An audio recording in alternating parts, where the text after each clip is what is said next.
嘅時候，獸醫帶住野馬中心缺乏嘅麻醉藥趕到現場，為大家帶嚟一絲希望。工作人員即時將針管塞入吹管槍，小心翼翼走近紅花身邊，偷偷向佢嘅身體射出麻醉藥。但係可能野馬嘅皮太硬太厚，針基本射唔入，反而令到紅花受驚。马受干擾，它也迸火，這一迸火呢，完腸子脫出，直腸脫出就多了，完之後拽跌了。拽跌大概經歷1個小時吧，才，已經他拖到地拖了時間長，媽一迸火一蹬起，完了腸蹬到這個直腸上一蹬，一使勁蹬脫了。見到呢幕情景，工作人員徹底失望，大家心裏邊都好清楚，紅花已經救唔返啦。大家可以做到嘅就係保住紅花腹中嘅胎兒，所以首先要做嘅就係令紅花肯乖乖就範。專家意見就是大馬已經是沒有治療價值了，救不過來了，完了就看他腹中的胎兒能不能搶救出進行剖腹產。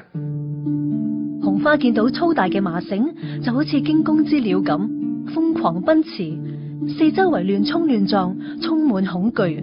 佢似乎明白人類嘅意圖，佢搏命咁為自己爭取最後嘅自由。佢唔希望喺死嘅時候都要俾繩索束縛住。終歸佢都係一隻對野外充滿盼望嘅野馬。而同紅花相伴10幾年嘅工作人員喺呢個時候，每個人心裏邊都非常難受。始終佢哋係睇住紅花成長嘅。好可惜，獸醫發現紅花腹中嘅胎兒已經夭折死亡，而紅花嘅瞳孔亦都慢慢放大，生於故鄉嘅第一匹野馬將不久於人世。平時大家都抓馬都大家喊的這樣子，或者聲音都很大，有的還在笑着呢，有的還在開玩笑，還在吹口哨的，有些人就那天大家都靜悄悄。令人驚訝嘅係，已經奄奄一息嘅紅花，居然再次企起身，順住圍欄慢慢咁走近同伴身邊，好似要向死神宣告：你永遠都唔可以將我打敗，我係生於野外，有極強生命力嘅野外精靈。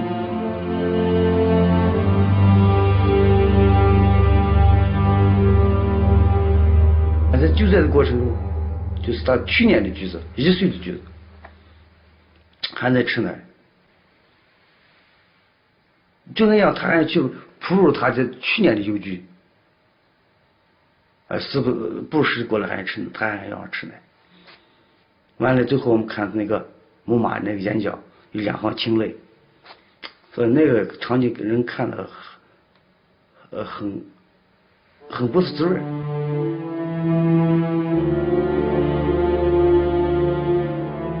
聯繫到人身上，就是一個母親病至這種情況下，還能護自己的肚子，還去給自己的子女去餵奶，所以當時一看，確實人在場的人吧，包括外來專家以及我們本場職工，都感覺鴉雀無聲，沒有人說話。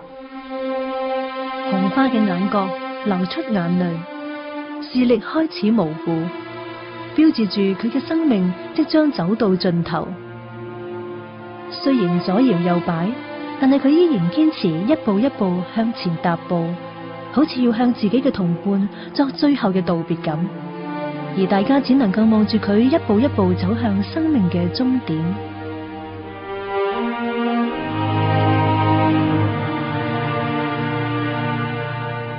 紅花呢中了以後呢，然後身體已經極度不能負重了，就搖搖晃晃，就人喝醉酒一樣，那個八字步騰過，就那靠着圍欄來回走動，來回走動，大概持續了3、4個小時吧，才跌倒，再沒站起來。所以那個場景現在想起來還是很讓人不好受。紅花終於用盡佢全部嘅氣力，慢慢合埋眼，眼角始終掛住一行眼淚。紅花最終都要離開呢一個佢依依不捨嘅世界。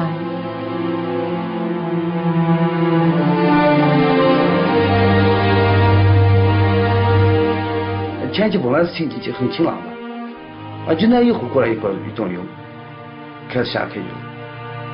乾旱嘅總割葉盆地好少落雨，呢一幕感動咗蒼天。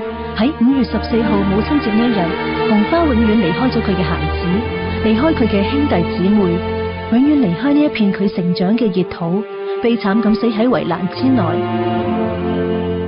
野馬紅花嘅死，令到工作人員咧痛定思痛，喚醒佢哋咧關注現實嘅問題，就係普氏野馬野生能力被削弱。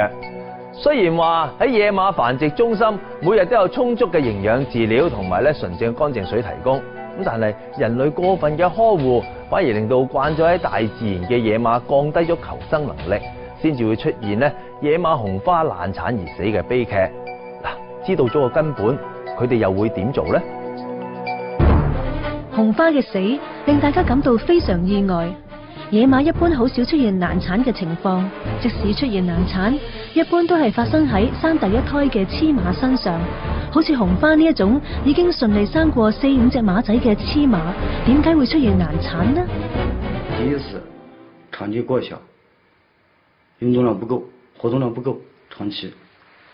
第二個就是營養成分跟不上，缺乏微量元素。家畜也存在這個問題，你要家畜不時時放出去，讓它到野外去自由採食活動，你長期在圈養條件下，就那個幾個平米的話，它一般都是產胎兒都出現難產。馬圈場地太細，根本就唔能夠俾野馬盡情奔跑。俗語話好馬不餓，野馬更加應該喺草原狂奔。但係事實係喺野馬中心呢一度，經常可以見到啲馬側身瞓喺地下，放鬆咁瞓覺。有啲就懶洋洋咁行貓步、曬太陽，盡情咁享受人類為佢哋創造嘅美好生活。生活喺人類嘅驕縱，佢哋嘅性情變得溫順，見到陌生人都冇100年前野生普氏野馬嘅警覺性。加上每日都有專人送嚟單一嘅高蛋白飼料，喺冇任何嘅生活壓力之下，野馬變得溫順，好似家馬咁，越嚟越肥啦。別人一看到這個還受用了，可能一些小橘子，其實不是，就是老百姓要草肚子，整天養豬吃養餵的草又很好，定點投食，定點給量，又不少，他就吃飽了又不活動，就是人不減肥一樣，吃得很胖。肥胖直接導致紅花難產。可憐嘅紅花喺生前並未試過喺卡拉麥里嘅草原上自由自在咁奔馳，甚至連圍欄都未曾踏出過一步。佢唔能夠實現一匹野馬嘅最高理想，就帶住對方圓渴望嘅遺憾離開。對野馬，對人類嚟講，咁都係一個悲劇。紅花嘅死敲響咗警鐘。人類明白普氏野馬唔能夠咁樣養落去，再養落去，佢嘅命運只係再次步向滅亡。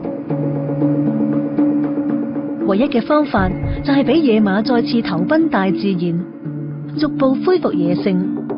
所以喺2001年，27匹普氏野馬終於衝出圍欄，壯觀咁奔向一望無際嘅卡拉麥里保護區，再次投奔屬於佢哋嘅領土。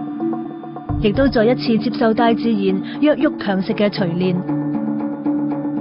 對野馬嚟講，呢一個應該係一個最好嘅選擇。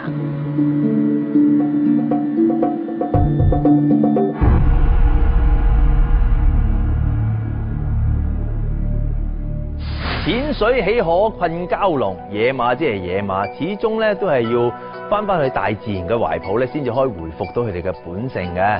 始終都係嗰句，唔好將啲動物韞喺個籠度，強行去馴服佢哋，咁令到佢哋降低咗個本性，更加依賴人類。